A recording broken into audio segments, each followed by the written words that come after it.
आसमान श्री गुरु पादेश्वर शिवाचार्य महाराज बापू यांच्या प्रचारार्थ छत्रपती शिवाजी महाराज यांच्या पुतळ्यास पुष्पहार अर्पण करून शहरातील प्रमुख मार्गाने भव्य अशी मिरवणूक काढून बसवेश्वर मंगल कार्यालय येथे जाहीर सभा घेण्यात आली।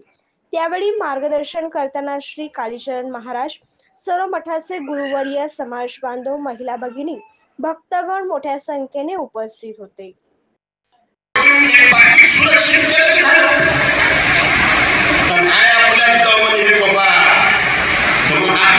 सज्जन माणूस त्याच्यात उतरून